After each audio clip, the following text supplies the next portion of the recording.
There we go. Right. Okay. Welcome to presence. Our presence. Our presence is our own present to ourselves. Do you see what I did there, everybody? Like, that's what we're going to do for December. We're going to gift ourselves our present of our presence. And that just sounds so fucking ridiculously corny. I'm going to stop talking about it now. So I will share the slides that I have lovingly created for you gorgeous humans. I'll just ignore all those tabs that are open because, you know, there's a lot of them. And one of the things that I would like you to do just now is I would just like you to notice. That's all I'm asking you to do for the next 30 minutes, is to notice how you feel when we're talking through this. And then the other thing that I'd really like you to reflect on is this isn't, we've done it, we've nailed it, we've got it sorted. This is a practice. We are practicing with all these things that we want to move forward, and it's ever evolving. It's not anything that we've ever nailed. 5 years ago, I didn't do a big presence workshop and then go, boom, this is it. This is exactly what I am now. This is how I'm going to show up. It changes year on year, day on day of how I want to show up. But the key is getting comfortable with who you are. And the key is getting comfortable with how you want to show up and you making that decision for yourself rather than either seeking permission from other people or looking for that external validation, which is what quite a lot of us do. I was this morning I was recording the start of the season 2 of It's Got Pockets with an amazing woman called Gillian Riley, and she's just written a book called The 10 Permissions, and it's all about how bonkers life is at the moment and the permissions that we can give ourselves, which move from, what did we say? She said, how we move from seeking permission to self-permission. And I just thought that was really powerful because so many of us seek permission. I still do it. And when I was talking to Gillian, one of the things that came out is that it's not about us going, boom, we've got it nailed. Actually, it's about us reframing it every single day. It's about gifting ourselves the opportunity to practice it every single day. It's about being honest with ourselves and going, do you know what? I've not got it nailed. It still feels a bit spiky, a little bit scratchy. But this is how we show up fully. This is how we're seen for ourselves, how we can be heard and how we can be felt. So the first thing that I think is worth sort of considering is that for me, presence is the bridge between courage and confidence. It's the ability for us to own our own space, to steady our energy and really express that balance between our inner state and our outer impact. And we often start with the outer impact, how we think we're perceived. We often go into that whole somebody else is perceiving us in a certain way or doing a certain thing. But actually, the key work, as you know, because I've been wanging on about it a hell of a long time, the key work is what we do from the inside out. And this is the business of practice. This is how we move forward. So presence is actually how you show up when no one's watching. Presence is how you feel when you back yourself. It's the energy that you lead with, that you lead yourself with. No other bugger, yourself. So I always think it can be, on a good day, it's steady, it's grounded, and it's intentional. And I say on a good day because we're not going to nail it every single day. But as we move through this next half an hour, what I'd really like you to think about is when you've had those feelings, or if you can't think about it because you've got a whole heap of Monday-itis going on, have a think about the last time you felt that way. Or maybe it's going to be as simple as this week, you're going to do an audit with yourself of when you feel that. When do you feel steady? When is the ship steady? Is it when the tabs are closed down? Is it when you've come back from holiday? I'm just saying that to this because I know you're going to feel like there's about a billion things going on. But really importantly, I would like you to consider and reflect on how often you are intentional about it. How often do you intentionally show up or get carried away? Because that's what helps us center everything around our self-regulation, around our ownership. So our November theme is all about presence. It's all about how we self-connect before this projection that goes on. So it's about remembering who you are when you stop shrinking, or is it about realizing who you want to become and what you want to stand for? Because we change. We absolutely change. I saw a TikTok that Stephen Bartlett had done the other day, and I had a little gip in my mouth that I was watching him. I hope this never goes viral, this masterclass. But anyway, Oh, no, it wasn't Stephen Bartlett. Oh, yes, it was. Stephen Bartlett was talking to Simon Sinek. Or maybe it was just Simon Sinek talking and it just made me gip anyway. And he was talking about the power of why. And he was talking about how once you've done your power of why, it's baked in. And the power of why is with you from the stories that we tell ourselves from early on. And I want to call that out as a massive fucking crock of shit. Because frankly, your why will change depending on your life stage, depending on where you are, depending on what you want to do, and depending on how you want to move forward. And what it is, it's about how we anchor ourselves going forward. And it's about also understanding how we want to show up. So the best version of yourself, the best version of you on a bloody brilliant day when you're feeling fucking amazing, how does she show up? What are the things about her that you're going, ooh, that's how I want to be? Is it about what you wear? Is it about your magic pair of earrings? Is it about you're courageous and you're not afraid to have that conversation? Is it the fact that you'll walk into a shop in your slippers and not give a flying banana? You know, what is it that happens when you're not afraid of how you're showing up? And it's about before you're performing or proving or protecting, because that's where we often go when we talk about presence. It's about how we anchor ourselves. And it starts with, unsurprisingly, your guiding principles and your values. Now, for those of you that were here, I think it might only be Claire actually, in July, we did this workshop and I will take you back through it and I will have a check-in with it ongoing basis, because this for me is your absolute amber nectar of how you ground yourself, how you show up and how you move forward. It's how you live your values out loud. They're the central cog to enabling you to crack on, to move forward in your self-leadership and what your version of success is.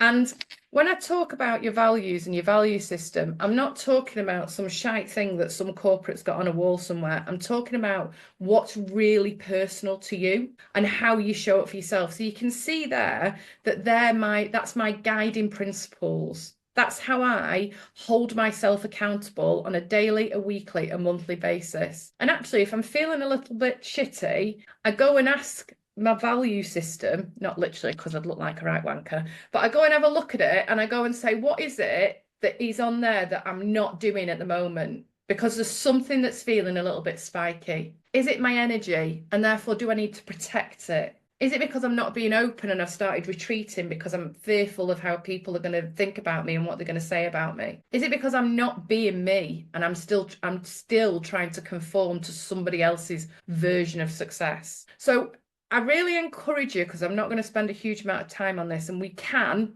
pop it in the platform if you want to do more work on this, because we can just have another workshop dedicated to how we live our values out loud, because this is the gold. It's absolutely priceless when we start working on this. When you start working on how you guide in principles, anchor how you show up, the decisions you make, and how you lead forward. So, for example, when I'm talking to a potential client, let's face it, the majority of the time I'm going, yes, I absolutely want to work with you because I want to see the cash flow in my bank account. Or if I'm talking to someone and I'm really not getting it, I ask myself, is it because our values or the values that I want to bring to their learning is so different to actually what I stand for? And then maybe I'm not going to bring my best self to it. And therefore, maybe that's not the work that I need to do. Finding you guys, finding FoundHer Fire, nearly got my own name wrong then. This has been absolutely tick, tick, tick, tick for me finding my own fire, because I feel like I've nailed the thing that I've always been wanting to do, because I can protect my energy in there, but I'm bringing curiosity and connection and truth and fun, hopefully, sometimes on a Friday, or when Claire tells a shit cheese joke. So this is the piece of work that you can do, and there is a worksheet in the platform on it. The way I encourage you to have a look at it, and again, it's an ongoing, ever-evolving process. My values have changed over the past 2 years. I call them guiding principles more than I call them values. Brené Brown does a great thing for a point of view. These are her list of values that she puts on her website, and you can have a look at them and go through and see what floats your boat. You'll be initially attracted to a few of them in there. If you struggle with it, think about the things that really piss you off. Because when you think about the things that really piss you off, that is because your values, your guiding principles are being compromised. and then flip it. And then when you dig there, that's when you'll find what your guiding principles are. And then ask yourself, what's the cost of you ignoring your guiding principles? Because when you're struggling to show up, when you're feeling like you're retreating a little bit, it's maybe because you're not standing firm against your guiding principles. So this is a really powerful piece of work. But then the other piece of work that we need to do, the other little bit of reflection, and this is the key thing, isn't it? Because it's all about us gifting ourselves the time to do this work on ourselves. And when was the last time you actually did that without getting carried away with all the stuff that had to go on, all the chores, all the things that are pecking your head, all the stuff that you needed to do, all the stuff that should be on your list? How many times have you put stuff on your list and then actually it's become a chore rather than a choice? So really important questions for today to ask yourself and to think about is, who are you giving yourself? Have I even made that sense? Oh, yes, I have. I can't see the end of it because you're all there. Who are you giving yourself permission to be now? Are you giving yourself permission to be the finest, the fullest, the best bloody version of yourself? Or are you putting some shackles around it? Are you putting a few things around it that maybe are a few stories that have got a bit stuck? Are you not giving yourself the fullest permission because you're actually living by somebody else's rules? So therefore, the next question to ask yourself is, what are the set of rules that you're operating under currently? And do they suit you? Do they serve you anymore? So from that point of view, what are they? Just to think about it. And the reason I'm saying have to think about it is because someone's knocking on my door. So I'm just gonna go on the Ring doorbell. Have a reflection moment. He's gone anyway. Who cares? So when we look at the rules, this is about looking at a little bit of the stories that we've all lived by. And you might recognize them. It might be that you were always the high achieving one that had to get the good grades because that meant that you were top of the class. It might be that you were the best friend to everybody and therefore you people pleased everyone through school. It might be that you were the one that hung back a little bit in the classroom because you didn't want to be the first voice out there in case someone laughed at you or something like that. There'll be a set of rules that you're living by that you're potentially your operating instructions. And we need to disrupt that. We need to interrupt that. And we need to think about what actually your new set of rules are going to be. Because this is the time to set new rules. The me you are now and the me you are becoming. Because these rules that we've got that are ingrained in us from societal expectations, from how we were brought up in school, through parents, through siblings, through relationships, we'll have given ourselves a set of instructions that sit automatically in our brains. And it's only by noticing them and doing a little bit of work on them that we can start to disrupt them.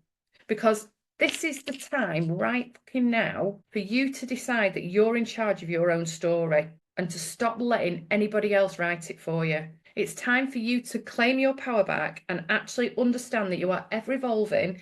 This is practice. We're practicing because life is a practice. It's an experiment. It's a thing that we do and we enjoy. We try and find the fun in it.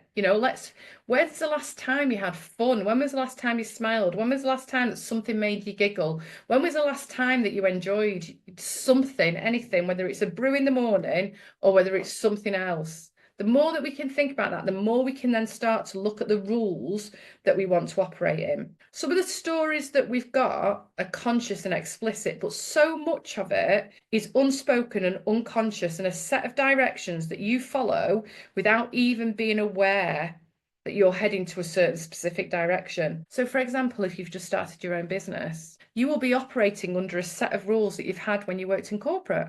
For example, if you've started into a new job, you will be operating by a set of rules that you were told or you were gifted or that you told yourself in your old job. If you're thinking of burning it down and starting again and doing something different, do you still want to work with that set of operating instructions that you've had before? So have a think about the things that are maybe unconscious, that are automatic behaviors that you go to. So it might be as easy as the fact that actually, for me, my 19 and 23-year-old, I don't have a school run anymore. But there's something in my head that says I've got to get up at a certain time in the morning because that's an unspoken rule of what happens. Because if you lie in bed any later, you're lazy. It's like, well, I only fucking went to sleep at 5 o'clock in the morning. So think about the rules, and what worked for you yesterday isn't necessarily what's going to work for you. Parts of your internal story likely do not serve you, and maybe they never have. And the beautiful thing about this, by investing in yourself, by investing in FoundHer Fire, by coming here today and watching this, is that you are gifting yourself the opportunity to just reflect on it and see what's working. And to be explicit about the story that you're carrying with you, maybe how it's stopping you and slowing down, or parts of it that are now enable you to move forward and to go forward. And one of the ways that you can start to look at this is you can start to look at it through The Zone of Genius by a guy called Gay Hendricks. And it is bad, but I did laugh at his name, which I know puts me into the 52-year-old bracket of really un-PC things that we should laugh at. But I couldn't help myself. Again, the stories that happened.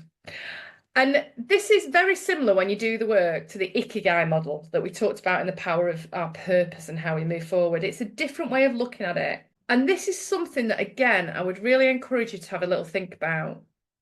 And where we want to focus, of course, is our zone of genius. There'll be loads of stuff that you do brilliantly in the zone of excellence and the zone of competence. We're ignoring the zone of incompetence. So we don't need to worry about that stuff. We want to focus on our strengths-based work. We want to focus on what we are seeking to create. So in your zone of genius, what are the set of activities that you're uniquely suited to do? They draw upon your natural gifts, your natural strengths, and how you show up. And the more that you can do that, the more that you can think about that, the more that you're able to then start to map it out. And this is what I'm going to ask you to do in your little workbooks, is your zone of genius is where you feel brilliant when you're doing something. So this for me, this morning, speaking to Gillian Riley on the podcast, bloody loved it. That's my zone of genius, talking to people, connecting with people, collaborating with people. What my zone of excellence is I can write training programs. I can deliver training programs of anything from leadership to early careers. I can do that because I've been trained to do it, and there's more training that goes on. My zone of competence, possibly PowerPoint, possibly not. Parenting. But the more you can work on that, the more that you can actually then gift yourself moments where you're going, right, okay, actually, in my zone of genius, these are the things that I bloody love doing, and it should feel easy. These are one of the rules, the operating rules that we've actually grown up with, is that actually we've grown up with a set of instructions that think that if it's good, it should be hard. Because here's the thing, I used to say this to my kids all the time, I want gets nothing. And all of a sudden, when you look at it with a different set of eyes, actually, should we be stopping the I wants? Because actually, if you want something and you desire it and you move towards getting it, you should get everything. So in your zone of genius, what are the things that you do that absolutely make you feel great, that are easy? The whole point of anything that we're doing in FoundHer Fire is to make it as easy as possible for yourself, to make it so that you feel good about what you're doing. Because the minute you feel good about what you're doing, you're able to show up in it. And the more you're able to show up in it, it amplifies your presence. So it's got to feel easy. If it feels too scratchy, try and understand why it feels a bit scratchy, why it feels a little bit different. Because one of the things that I'd really encourage you to answer with yourself is, when you show up in your zone of genius, whatever it is, how do you think? I think on my feet. I don't worry about what I'm saying, because I'm really comfortable in what I'm talking about and what I'm going to say. So I don't need a script when I'm showing up in my zone of genius. How do I feel? Well, I feel on top of the world. I feel on top of my game. I don't need permission from anyone else because I feel good about what I'm delivering. How do I act? Hopefully with confidence, with credibility, with authority. So ask yourself those questions, whether it's when you're pitching, whether it's when you're talking to stakeholders, going into meetings, solving problems, fixing things. There'll be a whole heap of different things in there that actually allows you to think about ultimately what confidence actually feels like. Not what it performs like. This is what it feels like for you, because confidence shows up very differently for everybody. It's not about walking into a room and going, ta-da, here I am. Confidence might be showing up in a meeting and noticing that somebody else is feeling a little bit like they're not talking to somebody else and going and including them, so they feel like they belong. That's how confidence shows up. Confidence might show up on a call just by observing people, because you're confident in your own ability to observe, whatever that word is when you watch people that begins with O. When you're actually then going in and you're observing it, you don't feel like you have to be the one that has the voice because you're inhaling the information. That's how confidence shows up. Confidence shows up when you walk on stage and you fluff your first line, but you have confidence to actually move through the rest of the presentation without getting under the stage and crying. So there's lots of different ways, and it'll be very, very personal to you. So again, think about how it shows up, because as I've said a gazillion times, presence and confidence is a muscle. It's how we wake it up, it's how we move it forward, and it's how we practice it day in, day out. It's how we disrupt the intrusive thoughts so that we can move forward. And two of my favorite frameworks for that is, number one is we anchor it, and number two, we act as if. So for those of you familiar with NLP, neuro-linguistic programming, anchoring something is a real key part of it. And for anyone that's been in therapeutic conversations, anchoring is often something that's brought into it, to how you anchor yourself in a state of mind. But the way that we can do it is we can absolutely train our body to switch on to confidence and calm at will. It's a mental shortcut to how we feel grounded. So the way we do it is, shall we have a quick practice? Get your forefinger and your thumb and press it together. If you feel comfortable, close your eyes. If you don't feel comfortable, don't close your eyes. If you feel comfortable doing it, if you don't do it. And what I'd like you to think about is, I would like you to think about the last time that you felt confident. And I'd like you to imagine, and it's got to be specific, so it's not got to be a airy-fairy thing. I want you to think about the last time that you felt truly confident. Where were you? Who were you with? What were you doing? Were you speaking? Were you watching? Were you with people? Were you connecting? Were you collaborating? Were you with friends? Were you with family? What were you wearing? What could you see? Was the music playing? What was the music that was playing? And really think about that for a minute. And then when you've got that feeling, when you can actually immerse yourself in that moment, release your thumb and your forefinger. Okay. Now that's how we anchor a state of mind in our body. Now, the way we make it an automatic habit is we have to practice it a lot. You're not going to be able to anchor it, but just by doing this on this presentation today, it's coming off the presentation and it's practicing it 5 times a day. Because then what happens is, then when you anchor it, your brain immediately goes into safety. Your brain goes, it's all right, we've got this. We've been here before. We feel good. I know how to feel good, and we're going to crack on. And one of the ways that I use it, I think I might have told a couple of you this story before, but as you'll know, I always present in wide leg trousers, and I always present in wide leg trousers with pockets. Pockets are God. And I always have a tissue in my pocket, because one of the things that fills me with fear is that when I'm presenting, I'm going to have a snotty nose, or my nose is going to run and I'm going to have a giant snot bubble, and then I'm not going to have a tissue. And what am I going to do when I need to have a tissue? I have tissues with me at all times.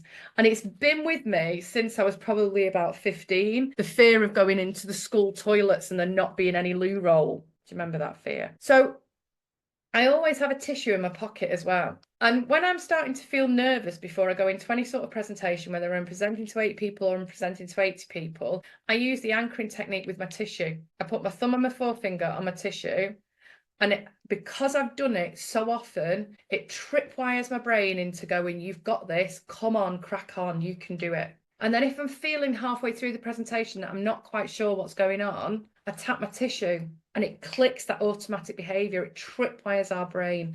The more we can tripwire our brain into a new action, the more we practice it, the more it becomes an automatic habit. The more it becomes an automatic habit, the more we are able and comfortable to show up in our true presence. And then the other thing that we can do is act as if. Now, this isn't faking it until you make it. This is how we behave our way into our belief system. We don't wait to feel confident. We act confident and our brain catches up. So when you're doing this exercise and when you're thinking about it, you're not pretending, you're practicing. And when we actually start to frame it in our brain, in the membrane. There's some sort of like 90s song there, isn't there?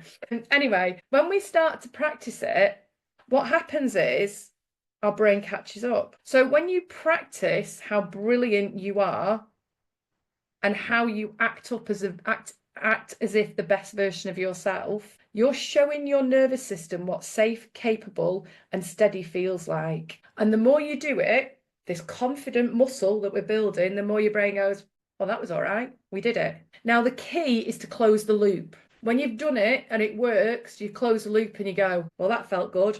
I'm going to do it again. Because your brain doesn't actually know the difference between something that's real or something that's vividly imagined. So every time you rehearse confidence, you're laying new wiring into your brain. So it's like the reps at the gym, but for your presence. Every breath, every posture shift or micro moment of grounding builds muscle memory. So I posted something on Instagram this morning. I've got this maroon top on. And when I went and did the social soundbite of it, Jesus Christ, my tits look minging. They look massive and they're down here somewhere. And I was looking at it and I immediately was like, I can't post that. Look at my tits. My tits look awful. You can just see my big fat tits and they're all coming down. And then I had a word with myself and I was like, hang on a second. We're going to practice this. We're just going to post it. Because actually, and now you can all go and have a look at my big fat tits. But that's not the message. The fact is that I was acting as if I can post that because that's what I do in the best version of myself. And the best version of myself on a Monday morning, I won't be thinking about what my boobs look like. I'd just be posting it. So I acted as if I was the best version of myself and I posted it and didn't question it. But I might do it at 5 o'clock in the morning, maybe. So the key is that presence doesn't happen by accident. It happens on purpose. And if there's one reflection I would love you to take away from today, it's how you can be more intentional about it. Because I think all too often as women in business, we leave this sort of stuff on the sidelines and we forget to make it an intentional part of us because it feels a little bit selfish and there's always something else to do. But it doesn't have to be massive. It can be the breath, it can be the boundary, it can be the decision. It can be understanding what your rules are and the new operating system. And actually, the more that you can do that, the more you stop performing and the more you just are you, fucking happy as Larry in your blooming knickers. Not that I'm suggesting you walk into any meeting in just your knickers, but how you feel brilliant, how you move forward, and feeling brilliant is about doing it on purpose. It's about knowing that that's what you're doing. It's about acting. It's about showing up on purpose. It's about anchoring it so that when you do it, you anchor it in your brain so your brain recognizes it as something that moves forward. It's about starting with your guiding principles, with your values. I couldn't make this slide work. Basically, I got bored with trying to make it all into the circles. So the brand strategists and marketers amongst you be like, what the fuck has she done with them circles? I don't care anymore. So, but it's about reflection. It's about noticing, and it's about going, do you know what? Actually, I'm just going to spend a little bit of time catching myself and maybe interrupting some of those processes, some of those things that are going on,